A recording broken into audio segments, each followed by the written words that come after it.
Tetapi korupsi kita sudah harus menjadi optimis. budaya. Bidang energi kita ternyata kita ini memiliki 60 cekungan potensi kandungan minyak dan gas bumi. Nah, ini sangat besar sekali ini ya. Tapi kalau tidak dimanfaatkan untuk kesejahteraan masyarakat banyak, ya percuma ya. Lalu ada listrik juga, tenaga air ya, pembangkit listrik tenaga air. Jadi lautan ini menjadi kunci nanti masa depan ekonomi Indonesia. Mulai energi, transportasi laut, perikanan, ya. Menjadi 3 aspek penting yang harus dimanfaatkan dengan bijak. Dulu ya, sebelum Indonesia terbentuk ya, ada kerajaan Majapahit yang mampu berkembang menjadi peradaban maju, memanfaatkan maritim Indonesia. Bahkan luas wilayah Majapahit ini melebihi Indonesia. Luasnya itu dari Myanmar sampai ke Papua Nugini. Wah, luas sekali itu ya. Kalau digambarkan di peta, luasnya kerajaan Majapahit itu seperti sayap burung Garuda. Wah. Kalau kalian coba menggambarkan dari Myanmar sampai ke Papua Nugini. Sebelum Majapahit ada juga kerajaan Sriwijaya yang juga sangat kuat sekali maritimnya. Bahkan bangsa Eropa, Belanda dan Portugis ini juga sangat tertarik untuk menaklukkan lautan Indonesia sebelum menaklukkan daratannya. Nah, jadi lautan Indonesia ini merupakan sesuatu yang berharga ya bagi negara kita ini. Sekarang kita lanjut ke kondisi ekonomi maritim di Indonesia, halaman 182. Sekarang gantian kalian yang membacakan, coba dibaca Mas Romzi, ada?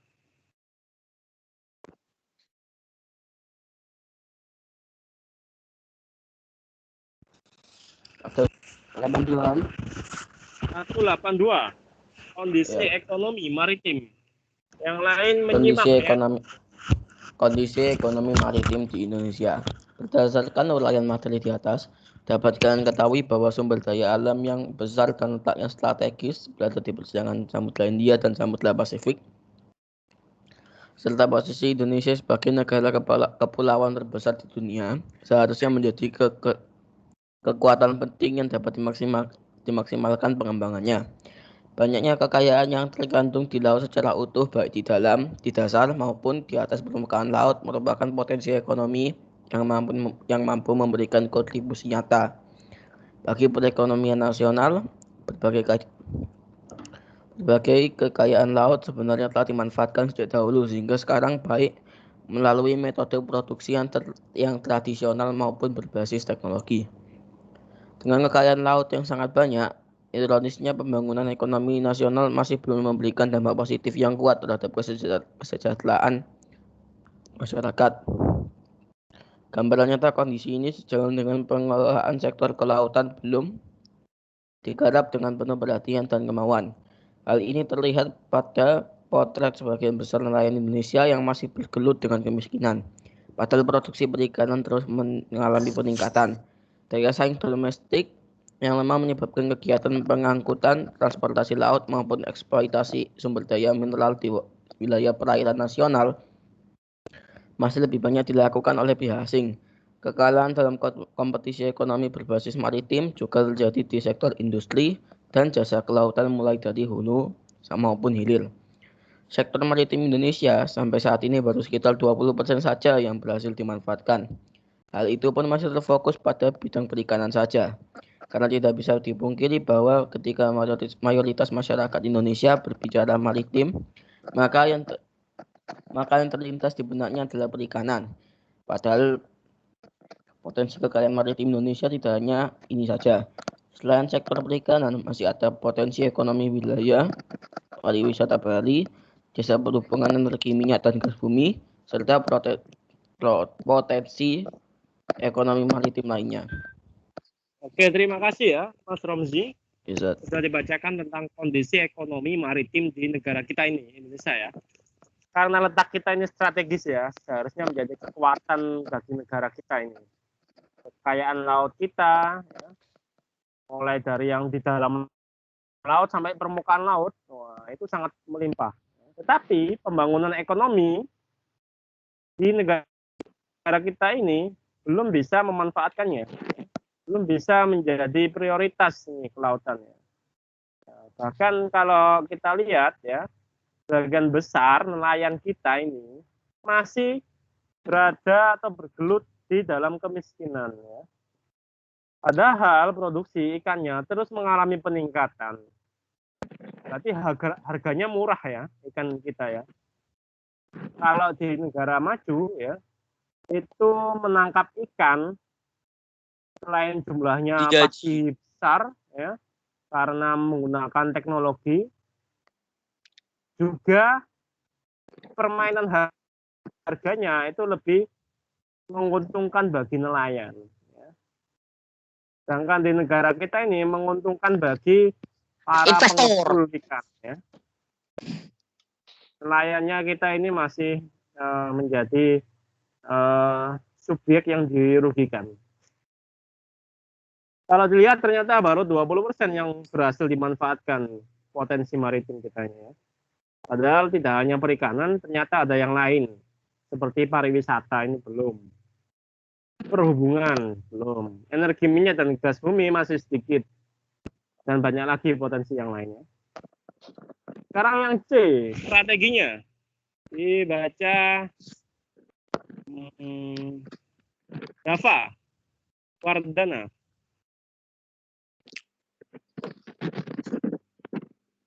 Dava Putra. Yang C ya Pak? Ya, yang C.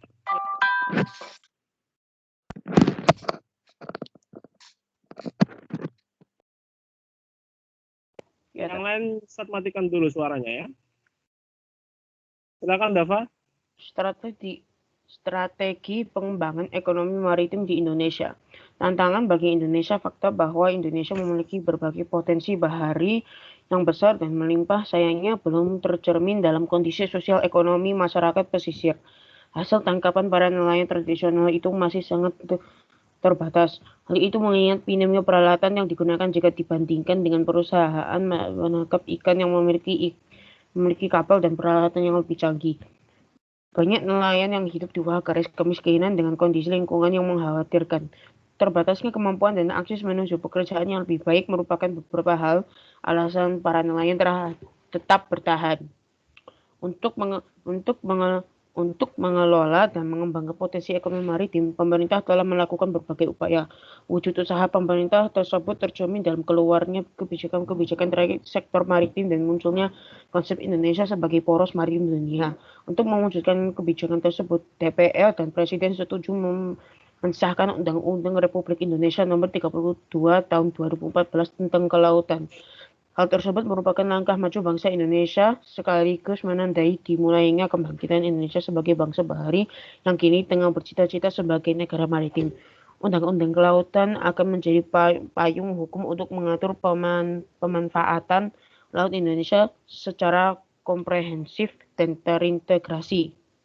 Seiring dengan disahkannya Undang-Undang Kelautan, Presiden Joko Widodo atau Jokowi pada 21 Januari 2015 melalui Peraturan Presiden Nomor 10 Tahun 2015 membentuk Kementerian Koordinator Bidang Kemaritiman. Kementerian tersebut memiliki tugas menggalakkan koordinasi, sinkronisasi, dan pengendalian urusan kementerian dalam penyelenggaraan pemerintah di bidang kemaritiman. Kementerian Koordinator Bidang Kemaritiman mengoordinasi Kementerian Energi dan Sumber Daya Mineral, Kementerian Perhubungan, Kementerian Kelautan dan Perikanan, Kementerian Pariwisata, dan instansi lain yang dianggap perlu. Oke, sudah, terima kasih Dava, sampai situ aja. Itu strateginya ya, pengembangan ekonomi maritim kita. Nah, karena banyak sekali yang masih belum dimanfaatkan ya, hasil tangkapan nelayan juga masih sangat terbatas, mengingat peralatannya masih tradisional. masih belum canggih, maka perlu ada strategi. Nah, ini diwujudkan dengan kebijakan dari DPR dan Presiden dengan undang-undang kelautan itu ya, yang membentuk Kemenko bidang maritim dengan pimpinannya yaitu Luhut Binsar Panjaitan ya, Menteri segala bisa ini. Bayangkan dia kementeriannya bisa mengkoordinasikan Kementerian Energi, Sumber Daya Mineral, Perhubungan dan Kelautan, Pariwisata dan investasi lain. Cepat sekali. Oke, lanjut. Halaman 184. Dibaca Zaidan Khairullah. Mau kemana? Yang itu ya, Tat, yang satu pembangunan itu ya, Tat. Ya, untuk mewujudkan Indonesia sebagai poros maritim dunia, Presiden Joko Widodo memaparkan 5 pilar utama yang menjadikan Indonesia mewujudkan cita-citanya sebagai poros maritim dunia. 5 pilar itu adalah sebagai berikut. 1. Pembangunan kembali budaya maritim Indonesia. Dalam hal ini, bangsa Indonesia harus menyadari dan melihat dirinya sebagai bangsa yang identitas, kemakmuran dan masa depannya sangat ditentukan oleh pengelolaan samudra atau lautan. 2. Komitmen menjaga dan mengelola sumber daya laut dengan fokus membangun kedaulatan pangan laut. Hal itu dilakukan dengan melalui pengembangan industri perikanan dengan menempatkan nelayan sebagai pilar utama. 3. Komitmen mendorong pengembangan infrastruktur dan konektivitas maritim. Hal itu dilakukan dengan membangun tol laut, pelabuhan laut, logistik dan industri perkapalan serta pariwisata maritim. 4. Diplomasi maritim yang mengajak semua mitra Indonesia untuk bekerja sama pada bidang kelautan. Hal ini dilakukan dengan cara menghilangkan sumber konflik di laut, seperti pencurian ikan, pelanggaran kedaulatan, sengketa wilayah, perompakan, dan pencemaran laut. 5. Sebagai negara yang menjadi titik tumpu dua samudra, Indonesia berkewajiban membangun kekuatan pertahanan maritim. Hal itu diperlukan untuk menjaga kedaulatan dan kekayaan maritim, serta menjaga keselamatan pelayaran dan keamanan maritim. Oke, sudah. Sampai situ aja, Mas Zaidan. Terima kasih. Itu cita-cita dari Pak Jokowi ya, 5 pilar utama. Rencana doang. Menjadi poros maritim dunia. Ya bisa masih dikatakan rencana doang ya, Tat. Ya rencana doang. Rencana belaka tanpa aktivasi. Kalau memang sudah fakta, berarti kita sudah merasakan hasilnya ya. Tapi ternyata masih belum ada hasilnya ini ya. Bahkan makin hari ya illegal fishing, penangkapan ikan ilegal itu semakin masif ya terjadi di wilayah laut kita. Kalau dulu zamannya Bu Susi, kalau dia mencuri ikan itu langsung dibom kapalnya ya. Kalau sekarang malah menterinya itu korupsi, waduh, bingung lagi nih ya. Menteri kelautannya itu ya. Siapa itu? Prabowo siapa itu? Edi Prabowo ya. Sedangkan ya, sebenarnya kita ini kalau di bidang pariwisata memiliki keunggulan ya, potensinya. Kita dulu pernah mengadakan Festival Bahari atau Sel Indonesia di Sulawesi Utara. Lalu diikuti dengan Sel Bunaken ya. Dan seterusnya banyak sekali, ada Sel Komodo, Raja Ampat, ada Festival Laut di Karimata, Karimun Jawa ya. Ini merupakan realisasi dari pemanfaatan bidang pariwisata maritim dan harus dilanjutkan ya. Ini yang terakhir tahun 2016. Jadi sampai tahun 2021 ini 5 tahun ini belum ada lagi nih festival pariwisata laut. Apalagi saat corona gini ya, agak susah sekali. Anggarannya itu belum keluar, Tat. Kan nanti mereka nggak dapat cuan, Tat. Tuh ya, anggarannya sudah habis kita ya, hutang. Lanjut di kondisi maritim negara ASEAN, dibaca halaman 396. Irfan Alim. A'udzubillahi minasyaitonirrajim. Irfan Alim. Ya Ustaz. Kevin pateni Vin, mic Vin. Vin, pakai nih Vin, mic Vin. Sudah Ustaz matikan suaranya. Saya Ustaz ya. Sekarang itu Fanalim ya, baca. Iya Ustaz. Untuk yang D Ustaz ya. Di kondisi maritim negara-negara ASEAN, apakah kalian dapat menyebutkan negara-negara ASEAN? Saat ini kerjasama maritim negara-negara di Asia Tenggara terfokus pada kerjasama dalam hal keamanan maritim. Negara-negara yang tergabung dalam ASEAN ikut serta dalam bentuk ASEAN Maritime Security Cooperation untuk mengatasi isu kejahatan maritim di Asia Tenggara. Berikut ini adalah negara-negara di ASEAN yang tergolong sebagai negara maritim karena memiliki wilayah perairan, yaitu Singapura, Brunei Darussalam, Filipina, Malaysia, Myanmar, Thailand, Vietnam, Kamboja, dan Timor Leste. Di Asia Tenggara, negara yang telah sangat baik memanfaatkan potensi maritimnya adalah Singapura. Meskipun wilayahnya lautnya sempit, tetapi Singapura berhasil memanfaatkan potensi tersebut secara maksimal. Lokasinya yang strategis pada rute perdagangan dan pelayanan antara Eropa dan Asia dimanfaatkan secara maksimal oleh Singapura terkait pelayaran, pelabuhan, dan logistik. Singapura memiliki pelabuhan yang strategis yang membuatnya lebih kompetitif dibandingkan dengan beberapa pelabuhan di negara di Asia Tenggara. Bahkan dunia. Port of Singapore Authority (PSA) atau Otoritas Pelabuhan Singapura adalah pelabuhan kargo tersibuk kedua di dunia setelah Pelabuhan Shanghai di Tiongkok. Pelabuhan Singapura yang dibangun tahun 1972 dilengkapi dengan infrastruktur yang modern dan tenaga kerja yang terampil secara profesional. Oke, sudah. Terima kasih. Jadi itu adalah kondisi maritim di negara-negara tetangga kita di ASEAN ya. Banyak ya yang menjadi negara maritim di ASEAN ini. Ada Singapura, Brunei, Filipina, Malaysia, Myanmar, Thailand. Karena memang ya negara di Asia Tenggara ini dikelilingi oleh lautan. Nah, yang paling maksimal memanfaatkannya adalah Singapura. Ya. Singapura ini fasilitas kelautannya nomor 1 ya di Asia Tenggara. Pelabuhannya itu nomor 2 di dunia setelah Tiongkok, pelabuhan Shanghai. Nah, Singapura ini modern sekali infrastrukturnya. Tenaga kerjanya juga profesional. Bahkan dia menggunakan IT, ya. Sistem IT yang online, ya, memudahkan jasa pelabuhan dan meminimalkan biaya logistik. Nah, sehingga jarang terjadi pungutan liar pungli di dalam pelabuhannya. Makanya banyak yang transit ke Singapura ya, kapal-kapal dagang dari seluruh dunia. Sebelum masuk ke Indonesia, mereka transit dulu ke Singapura.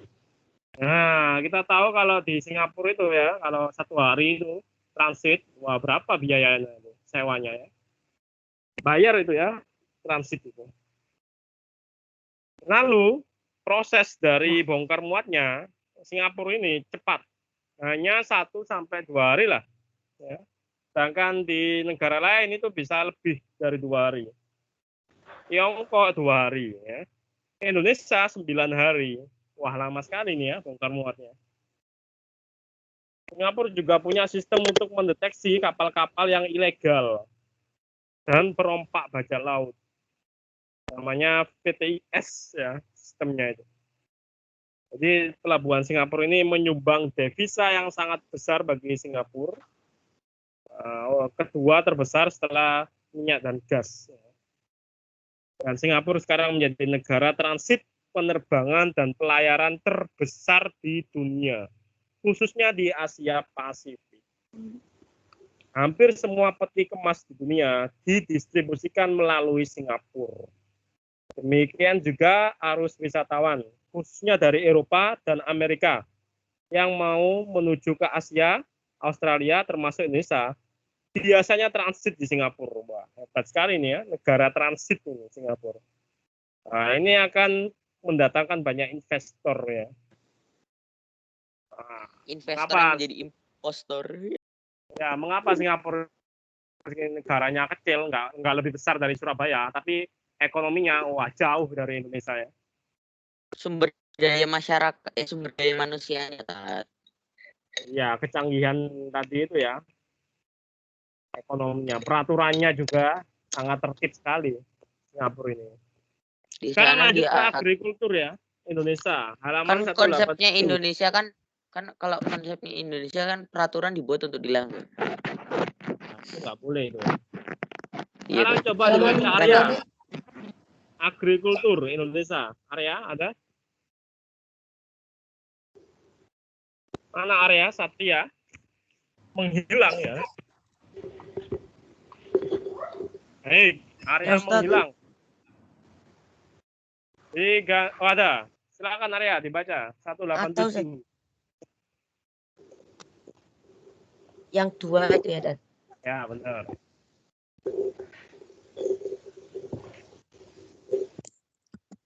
Dua, penguatan agrikultur di Indonesia. Apakah kalian sudah pernah mendengar kata agrikultur? Ekonomi agrikultur merupakan upaya peningkatan perekonomian dengan memberdayakan sektor pertanian.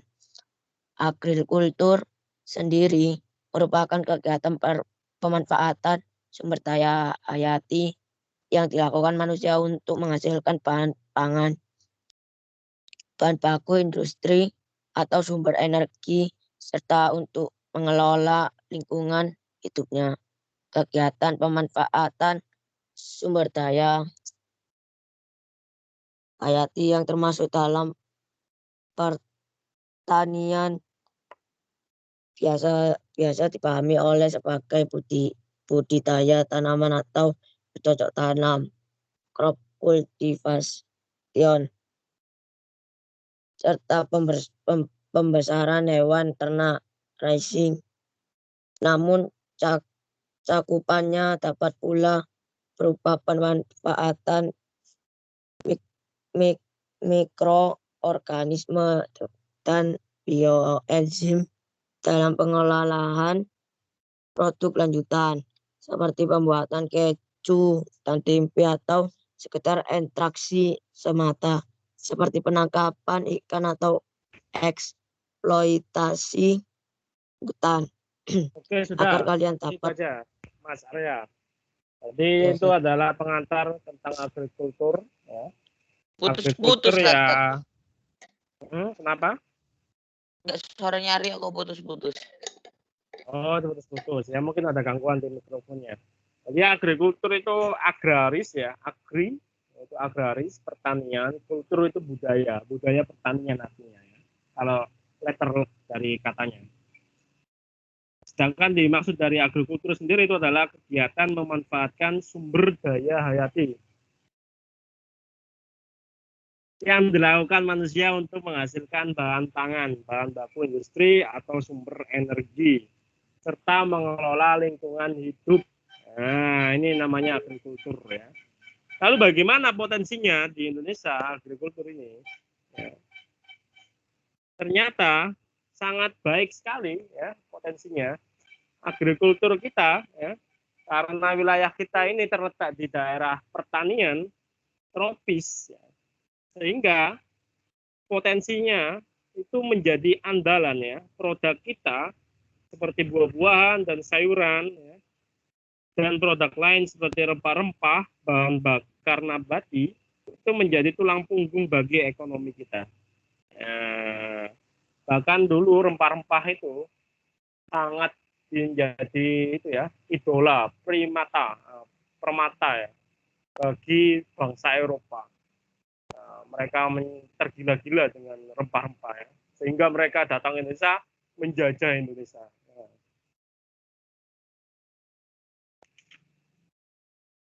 Dari kajian dari KLHK Kementerian Lingkungan Hidup tahun 2015, total luas daratan Indonesia ini ada 191,9 juta ya hektar. Wah, luas sekali ini.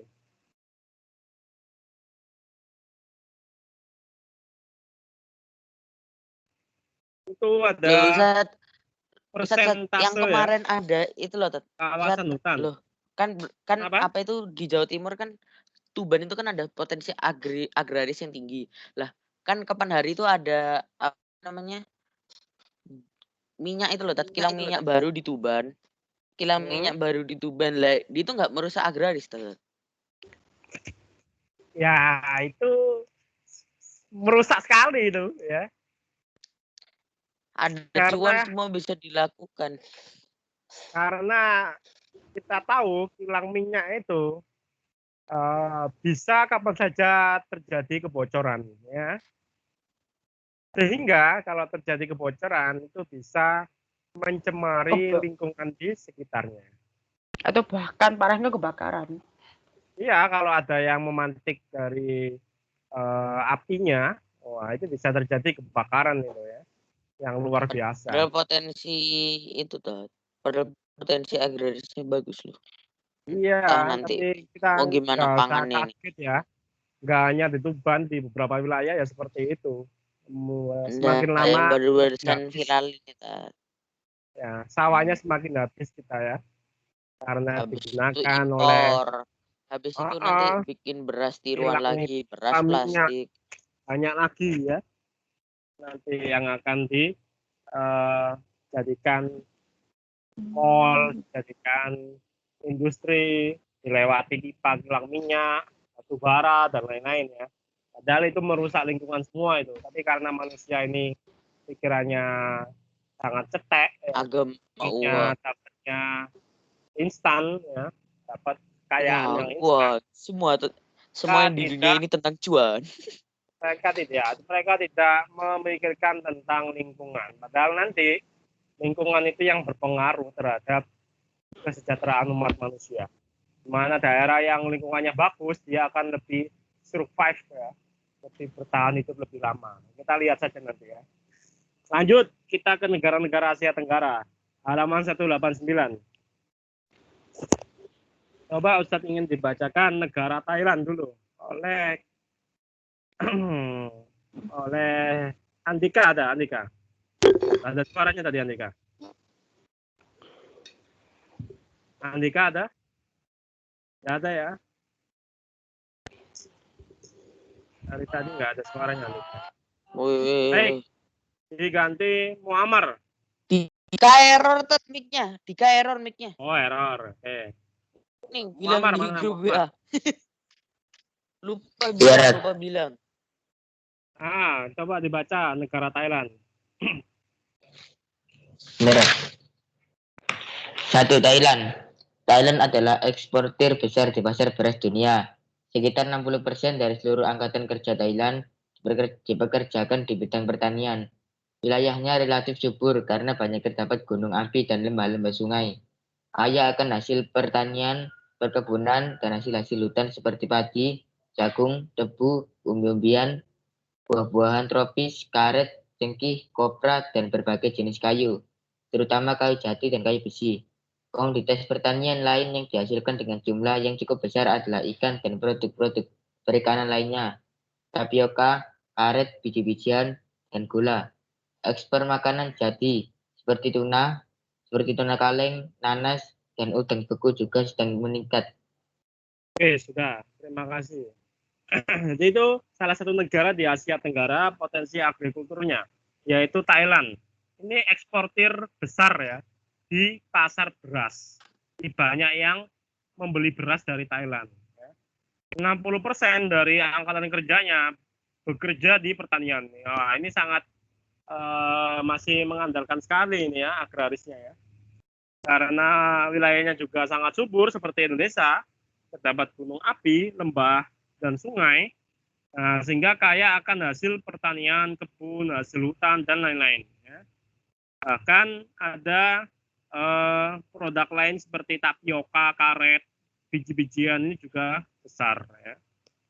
Kalau negara yang lain, Kamboja, ini juga sangat mengandalkan padi juga. Ya. Selain itu ada umbi-umbian, jagung, buncis, dan tembakau. Sekarang coba dibaca yang Laos dan Vietnam.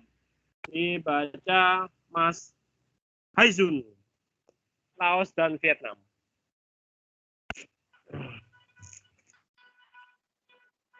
Ada Haizun? Nggak ada ya?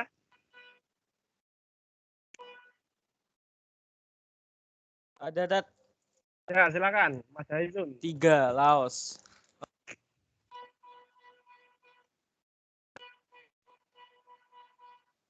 Terutama padi, kopi dan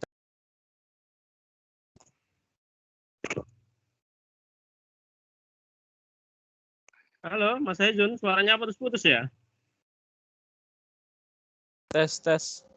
Oke, diganti saja ya, Mas Haizun ya. Permisi dat, Ganti. suara saya ada dat. Iya, putus-putus ya. Diganti itu aja. Mas Wildan Aufar ada? Hadir. Ya, silakan menggantikan. Yang Laos membaca. sama Vietnam kan Ustaz. Ya, 3. Laos mempunyai lembah sungai yang subur sehingga banyak menghasilkan tanaman pertanian dan perkebunan, terutama padi, kopi, dan tembakau. Pertanian masih memengaruhi setengah dari pendapatan nasional dan menyerap 80% dari tenaga kerja yang ada.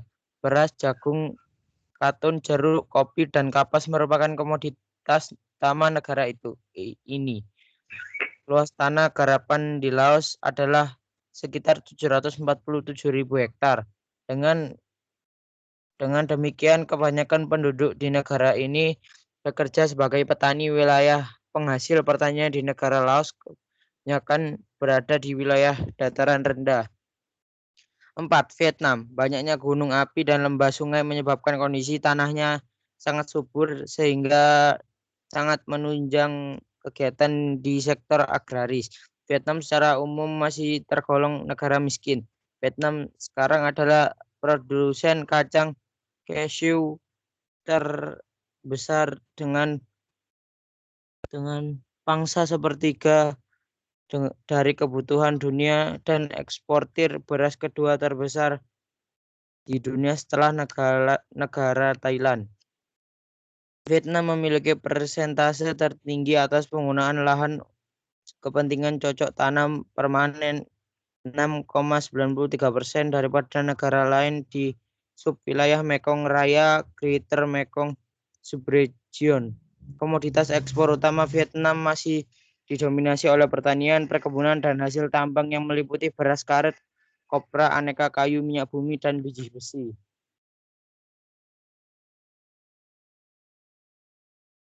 Halo Ustaz. oke, bagus. Terima kasih ya. Sudah dibacakan tentang Laos dan Vietnam. Kita tahu negara Laos ini sangat subur ya tanahnya, sehingga pertaniannya juga sangat maju sekali, sama dengan negara-negara yang lain di Asia Tenggara. Sama dengan Vietnam juga. Vietnam ini bahkan kedua terbesar di dunia ya, setelah Thailand sebagai eksportir beras. Ya. Bahkan persentase pemanfaatan lahan ini 6,93%, tertinggi ya Vietnam ini ya. Nah, jadi kalau orang Vietnam, orang Thailand itu nggak usah khawatir ya, stok pangannya itu pasti terpenuhi. Yang khawatir itu harusnya kita ya, Indonesia ini ya. Kalau kita akhir-akhir ini sering impor beras dari Vietnam, dari Thailand ya. Lama-lama kalau kita nggak punya uang, wah, nggak bisa beli beras. Ya nggak apa-apa, ngutang lagi. Nah, itu ya. Masih ada negara Harusnya tetangga. kita khawatir di keadaan negara kita ini ya. Kalian harus kritis ya terhadap apa yang dilakukan oleh pemerintah. Selanjutnya Myanmar, Filipina, sampai Malaysia. Nah, langsung tiga-tiganya ini dibacakan Mas Faza Ismail. Dia mic-nya error, Ustaz. Error. Oke, diganti Mas Rafa Gavin. Error juga.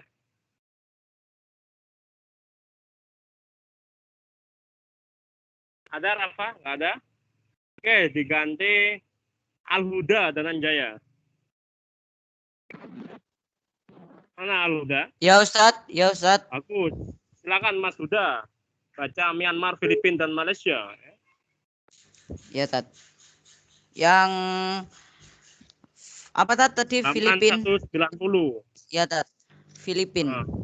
Myanmar dulu. Filipina, Myanmar. Wilayah Myanmar membentang dari utara ke selatan. Wilayah tersebut terbagi menjadi 4 wilayah, yaitu Pegunungan Utara, Pegunungan Barat, wilayah daratan rendah, dan plato. Wilayah utara relatif sempit, lalu makin meluas di bagian tengah dan menyempit di bagian selatan. Myanmar sebagian besar memiliki iklim tropis dengan 3 musim, yaitu musim hujan, musim dingin, dan musim panas. Pada masa lalu, Myanmar merupakan negara penghasil beras utama di wilayah Asia Tenggara. Akan tetapi saat ini sering dengan kemajuan pertanian di berbagai negara. Myanmar menempati urutan ke-6 sebagai negara penghasil beras di Asia Tenggara. Filipina merupakan negara kepulauan yang memiliki banyak gunung api sebagai rangkaian pegunungan Sikrum Pasifik. Kondisi tanah dan yang subur sangat menunjang kegiatan agraris yang meliputi bidang pertanian berupa padi, jagung, dan abaca atau serat Manila, bidang perikanan dan kehutanan atau hampir seluruh wilayah daratannya berupa hutan. Padi-padi bukit tersebut terletak di lereng-lereng Gunung Ifuago dan berada di ketinggian 500.000 kaki di atas permukaan laut. Luasnya mencakup 4.000 mil serta diusahakan secara tradisional penggunaan pupuk. Ia dinyatakan sebagai warisan dunia oleh UNESCO, Badan PBB untuk Pendidikan, Ilmu Pengetahuan dan Kebudayaan pada tahun 1945. Selain itu, sungainya yang pendek-pendek dengan aliran yang deras dapat dimanfaatkan sebagai energi. Di Filipina terdapat penelitian padi internasional atau International Rice Research Institute atau IRRI yang berhasil menemukan bibit padi unggul. Tanaman lain yang dihasilkan oleh Filipina adalah pisang dan nanas. Lanjut Malaysia. Malaysia terbagi menjadi 2 negara bagian, yaitu Malaysia Barat dan Malaysia Timur. Malaysia Barat mencakup bagian selatan semenanjung Malaysia. Bagian Malaysia Timur atau Sabah dan Sarawak didominasi pegunungan di mana 80% di antaranya berketinggian di atas 1.400 meter. Malaysia mengenal 2 musim yang merupakan dampak peralihan angin muson, yaitu musim hujan dan musim kemarau. Komoditas yang dihasilkan Malaysia dalam bidang pertanian dan perkebunan yaitu padi, buah dan sayuran tropis, karet, kelapa dan kelapa sawit. C. Hambatan. Terima kasih. Oh ya Ustaz. Udah ya. Jadi itu adalah negara Myanmar, Filipina dan Malaysia. Myanmar ini wilayahnya banyak itu ya, dataran rendah ya. Dan kemajuan pertaniannya itu menepati urutan ke-6 sebagai penghasil beras di Asia Tenggara. Standar ya Myanmar. Filipina ini juga sama ya, seperti Indonesia, negara kepulauan dengan dikelilingi banyak gunung api, pasti tanahnya subur. Nah, tadi ketinggian gunung di Ifugao ya, bukan 500.000 ya, udah ya, tapi 5.000 kaki di atas permukaan laut. Dan dijadikan warisan oleh UNESCO sebagai warisan dunia, bukan tahun 45, tapi tahun 1995. Di Filipina ini juga ada penelitian tentang beras. Wah, mantap sekali nih ya Filipina. Malaysia ini ada barat dan timur. Nah, kalau di barat, di bagian selatan semenanjung Malaysia. Bagian tengahnya itu pegunungan rendah, didominasi oleh pegunungan. Malaysia ini terkenal dengan padi, buah, dan sayuran tropis, karet, kelapa, dan yang pasti adalah kelapa sawit. Nah, ini adalah beberapa potensi agrikultur di negara-negara di ASEAN. Untuk nanti hambatannya dan strategi pengembangannya, kalian bisa baca sendiri ya di rumah. Lalu untuk minggu depan kita akan bahas materi terakhir tentang redistribusi pendapatan ya. Dan ada nanti tugasnya untuk minggu depan saja ya. Baik, karena sudah pukul 9.30 ya, mau mendekati, kita akhiri meeting IPS hari ini. Semoga bermanfaat. Kita sama-sama membaca hamdalah dan doa kafaratul majelis. Alhamdulillahirabbil alamin. Subhanakallahumma bihamdika. Assalamualaikum warahmatullahi wabarakatuh. Waalaikumsalam warahmatullahi wabarakatuh. Terima kasih Ustaz. Assalamualaikum. Terima kasih Ustaz. Sama-sama.